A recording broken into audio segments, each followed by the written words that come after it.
नमस्कार, राधे राधे, हर हर महादेव। मैं आपका आचार्य देव। ब्रह्मांड में ग्रहों की आपस में युतियाँ होती रहती हैं। कुछ युतियाँ शुभ फलदायी होती हैं और कुछ युतियाँ नुकसान देने वाली होती हैं। जीवन में आप बहुत लोगों से मिलते हैं। कुछ लोगों का मिलना बसंत सा होता है और कुछ लोगों का मिलना लू के थपेड़े जैसा होता है। तो ब्रह्मांड में इस समय मीन राशि एक जगह है जिसको बोलते हैं मीन राशि। 12 पार्टों में डिवाइड किया गया है ब्रह्मांड को। उस एक पार्ट का नाम जिसका मीन राशि है, उस मीन राशि में राहु और मंगल देव का मिलन हो रहा है। ये जो राशियां होती है ना, ये कई करोड़ किलोमीटर की होती हैं, बहुत छोटी नहीं होती। उनका जो क्षेत्रफल है वो 9 पार्टों में हमारे नक्षत्रों के अनुसार बांटा गया है। तो दरअसल एग्जैक्ट जो लोकेशन आपको मिलती है वो नक्षत्र और नक्षत्र नवांश से मिलती है। जैसे 23 अप्रैल से ही मंगल और राहु की युति हो गई है। यह 40 दिन की युति, 40 दिन का अंगारक योग आपके जीवन में कौन कौन सा योग देगा? 40 दिन का अंगारक योग, खटिया खड़ी बिस्तरा गोल, कैसा रहेगा? रहेगा। तो ये युति आपको कहाँ कहाँ परेशान करेगी मित्र, और कहाँ से देगी लाभ? सदैव हर चीज़ नुकसान नहीं देती।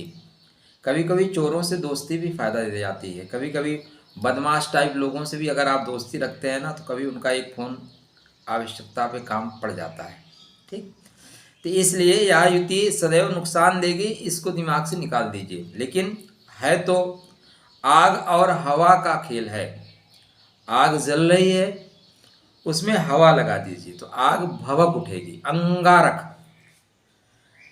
पहले अगर आप गांव में रहते हो ना, तो उपयाले से आग जलाई जाती थी, जिसको कंडी बोलते हैं, कंडा। तो वो जब धधकने लगता है, एकदम लाल हो जाता है, उसको अंगारक बोलते हैं। अंगारक से ही पहले जान लीजिए, बातें लंबी हो रही हैं। तो अंगारक योग आग को धधक जाने का है, क्रोध को बढ़ाने का है, फास्ट डिसीजन से बचने का है, और ओम इग्नोराय नमः कहने का है। सुंदर संयोग बन रहे हैं आपके राशि पे, झगड़ा मत करिएगा। जब आप बनने की ओर हो तो परीक्षाएं ज़्यादा ली जाती हैं। ठीक है।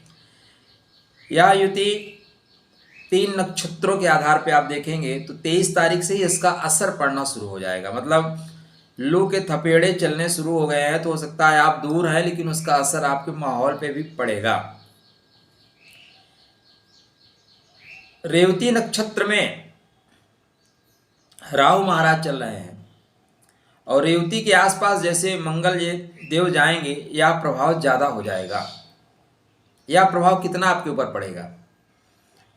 तो यदि आपकी कुंडली में अंगारक योग है तो यह प्रभाव खतरनाक बनेगा। आपके मंगल राहु के नक्षत्र में हैं, तब भी आपको सावधानी से चलना चाहिए। आपके राहु मंगल के नक्षत्रों में हैं, तो भी आपको सावधानी से चलना चाहिए। आपके ऊपर इस समय खष्टेश, अष्टमेश या द्वादशेश की दशा चल रही है, तब भी आपको सावधानी से चलना चाहिए। 3 पॉइंट हो गए। लाभ क्या होगा? राहु महाराज आपके शुक्र के नक्षत्र में है, बुध के नक्षत्र में है, गुरु के नक्षत्र में है। यह योग धनार्जन का योग बन जाएगा। 2 डिफरेंट परिस्थितियां हैं मित्र। बारिश होती है तो कुछ लोग परेशान हो जाते हैं और कुछ लोग उसी बारिश में आनंद करते हैं। परिस्थितियां एक जैसी हैं। इसी अभी गर्मी का माहौल है, कुछ लोग गर्मी से हाय तौबा कर रहे हैं, कुछ लोग गर्मी में टूर मारेंगे, शिमला जाएंगे, मनाली जाएंगे, लेह लद्दाख जाएंगे, या विदेश में रहते हैं तो वहाँ पे जाएंगे। परिस्थिति एक सी है, लेकिन उसका उपयोग 2 तरीके से किया जा रहा है। कहाँ बन रहा है? पंचम भाव में बन रहा है, इसलिए बहुत टेंशन नहीं लेना है। पंचम भाव में मंगल गुरु के राशि में है और गुरु महाराज सप्तम भाव में है, इसलिए कुछ रिश्ते टूटेंगे, बेवजह के रिश्ते टूटेंगे। आपने महसूस किया होगा इस बीच थोड़ा क्रोध बढ़ रहा है, इस बीच एनर्जी लेवल बढ़ रहा है, थोड़ा तुनक मिजाजी बढ़ रही है। छोटी छोटी बातों पे मैंने महान लोग, बड़े लोगों को देखा है कि उनके वाणी पे कुछ ऐसा आ जा रहा है जो हम वर्षों वर्ष से नहीं देख पाए हैं। नरेंद्र मोदी जी के एक वक्तव्य देख लीजिए, कांग्रेस के घोषणा पत्र पे उन्होंने कांग्रेस की घोषणा कर दी, ठीक, उन्हीं को घेर दिया, और ऐसे ऐसे शब्द उनके मुख से निकल गए जो सामान्यतः वो नहीं बोलते हैं। इसलिए वाणी पे कंट्रोल करिएगा। वो नेता आदमी है, उनका क्या, कोई क्या कर लेगा, ठीक है। तो यहाँ पे पंचम भाव में बनने से, पंचम क्या है, बुद्धि का है, विद्या का है। अब राहु को अगर आप कंट्रोल कर सकते हैं तो यह योग, आपने आग जलाई, लकड़ी गीली है, उसमें हवा डाल दीजिए, धधकने लगेगी। अगर आग धधक रही है, हवा लगा दीजिए, तुरंत प्रज्वलित हो जाएगी। घर में आग लगी और उसमें हवा चल गई ना, तो बुझा नहीं पाओगे। चले मरुत 49, आपने सुंदरकांड पढ़ी है ना, हनुमान जी ने आग लगाया तो 49 प्रकार की हवा चलनी शुरू हो गई, आग बुझा ही नहीं पाए। रावण का फायर ब्रिगेड जो है ना बेकार हो गया, सब गाड़ियां रखी की रखी रह गई, कुछ काम ही नहीं कर पाए। ये अंगारक योग होता है, अंगारक दोष होता है ये, ठीक। अंगारक योग क्या है? अंगारक योग है कि आप जाइए और खांडव वन में आग लगा दीजिए, खांडव प्रस्थ में आग लगा दीजिए निर्माण के लिए। वो क्या है? अंगारक योग है। समझ में आई बात? बस इतनी सी बात, बहुत सरल है, ज्योतिष तो बहुत सरल है। चैनल को सब्सक्राइब किया कि नहीं किया? करते हुए चलिए। राधे राधे। तो यहाँ पे ध्यान क्या देना है, देखिए पहले हम अच्छी चीज़ें बता देते हैं। यहाँ पे अचानक आपको लाभ होगा, आप छात्र हैं, डेफिनेटली आपको लाभ होगा। वनडे परीक्षा में आपको लाभ होगा, इंटरव्यू आप दे रहे हैं, सफलता आपको मिलेगी। टिक मार्क वाले जो क्वेश्चन आते हैं उसमें आपको निश्चित रूप से सफलता मिल रही है। इस बीच में एग्जाम हो रहा है तो नुकसान क्या होगा? नुकसान भी तो होगा। अब आग जलेगी तो ऐसा तो है नहीं कि कुछ नुकसान ना हो, नहीं होगा तो धुआं ही होगा, जमीन ही काली पड़ेगी, कुछ न कुछ तो नुकसान होगा। पंचम भाव में हो रहा है तो प्रेम टूटेगा, अनावश्यक प्रेम टूटेगा, जो छल वाला प्रेम है वो टूटेगा, छले भी जा सकते हो, ध्यान रखना। पेट में थोड़ा सा तासीर गर्म हो जाएगी, जठराग्नि थोड़ी प्रबल हो जाएगी या जठराग्नि मंदी हो जाएगी, दोनों कंडीशन है।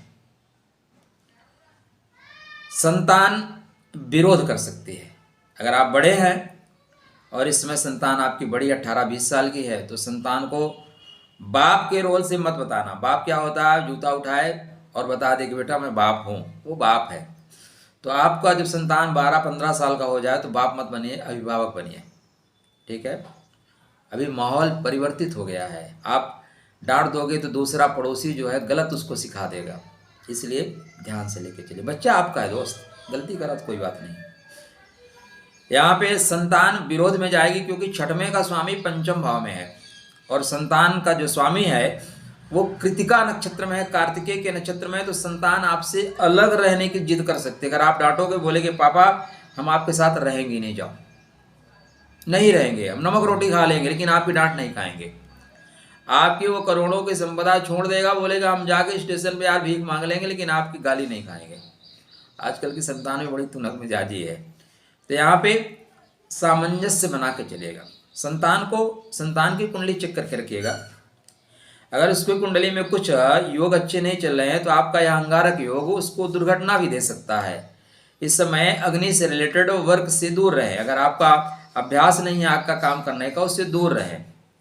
गैस वैस अपना गैस सिलेंडर चेक करके रखे, कहीं पाइप कोई फटा तो नहीं है, बर्नर फटा तो नहीं है। इस तरह की दुर्घटनाएं हो सकती हैं। अगर आप नहीं जानते हैं तब भी आप इलेक्ट्रिक का वर्क करने की कोशिश कर रहे हैं तो आप बैल मेरे को मार क्यों कर रहे हो? 100 रुपये दो, किसी से करा लो भाई। 100 रुपये के बचाने की चाहत में ज़्यादा नुकसान मिल जाएगा, ये नुकसान होगा। कब होगा? तो देखिए इसका असर 23 अप्रैल से ही आना शुरू हो गया है, किंतु यह 8 मई से ज़्यादा आएगा क्योंकि ये इस तरह के योग 7 दिन पहले असर देना शुरू कर देते हैं। और इसका जो प्रबलतम योग होगा, फेज होता है ना, first phase, second phase, third phase, जो तीसरा और अंतिम चरण, मतलब जहाँ पे ज़्यादा ये परेशानी होगा। इस समय ध्यान रखिएगा, मैंने पहले ही 2-3 वीडियो में बोला है कि जब अंगारक योग बनेगा तो देश में स्थितियाँ थोड़ी सी विपरीत होंगी, विध्वंस किए जाएंगे। बेवजह जो कुछ तत्व अपने यहाँ हैं, कुछ यहाँ अपने यहाँ तत्व हैं जो खाते यहीं का है और गाते पड़ोसी का है, वो लोग आग लगाएंगे। वो लोग ट्रेन में भी प्रॉब्लम क्रिएट कर सकते हैं। हाँ, एक महत्वपूर्ण सूचना। देखिए, राजनीतिक माहौल चल रहा है, राजनीतिक नहीं, चुनाव का माहौल चल रहा है। वोट देने जरूर जाना। किसको देना है मैं नहीं बोलूँगा। अगर आपके उंगली पे, अंगूठे पे वोट की स्याही नहीं लगी है तो आने वाले 5 साल तक आपको उंगली उठाने का अधिकार नहीं है। आप दूर देश में रहते हैं, कहीं ऐसे रहते नहीं दे सकते, कोई बात नहीं। अपने मित्रों को बोलिए कि वो वोट के लिए जाएं। किसको देना है मैं ये नहीं बोलूँगा, बस इतना कहूँगा, जो लोग आपके धर्म को सपोर्ट करते हैं, जो लोग आपके धर्म को गाली देते हैं, मलेरिया कहते हैं, उनको सपोर्ट मत करना। बस इतनी सी बात है। तो यहाँ पे राजनीतिक षड्यंत्र किए जाएंगे। देखो, राजनेता जो है ना, राजनीति क्या है, राजनीति आप ऐसे ही मान लो, गांव का गांव जला दो और बाद में जाके उनको टेंट दान कर दो। गांव का गांव जला दो, बाद में टेंट दान कर दो, इसी का नाम राजनीति है। वर्तमान में लोगों की आंखें ले लो, उनको चश्मा दे दो। ये राजनीति वर्तमान में चल रही है, कहीं की भी हो, यही चल रही है। तो राजनीतिक परिदृश्य अलग चीज़ है, अपने आप को बचा के रखिए। ठीक। परिहार क्या करें?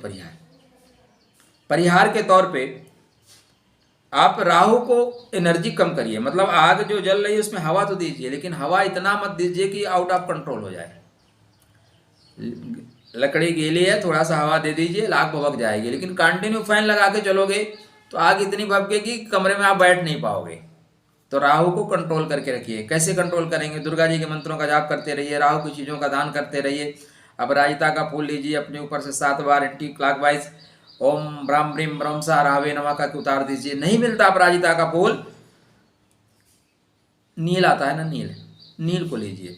आपका वजन 50 kg है तो 500 ग्राम पानी में नील डाल के एंटी क्लॉकवाइज उतार के बाहर गिरा दीजिए। 80 kg है तो 800 ग्राम। मतलब राहु के इतने उपाय हैं। ये भी नहीं कर सकते कोई मिल जाए उसको समोसा खिला दो, सैटरडे किसी को पेप्सी पिला दो, ये सब काला वाला कोको कोला पेप्सी, सब राहु का ही उपाय है। करके देखिए, आराम मिलेगा। मंगल को मजबूत करके रखिए, क्योंकि मंगल आपके लग्नेश हैं। लग्नेश को सदैव मजबूत करके रखिए। यहाँ पे मंगल के लिए आप मंगल के मंत्र का जाप कर सकते हैं, मूंगा पहन सकते हैं। मूंगा पहनने की सलाह आपको नहीं दूंगा, क्रोध में वृद्धि हो जाएगी, इस समय आपको सलाह नहीं दूंगा।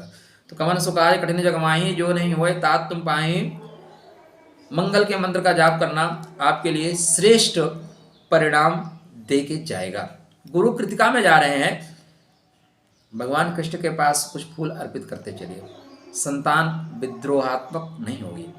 कभी कभी आप बड़े हैं तो बड़े होने का तात्पर्य झुक जाना होता है, झुक जाइएगा, क्योंकि परिवार बचाने की जिम्मेदारी आपकी है।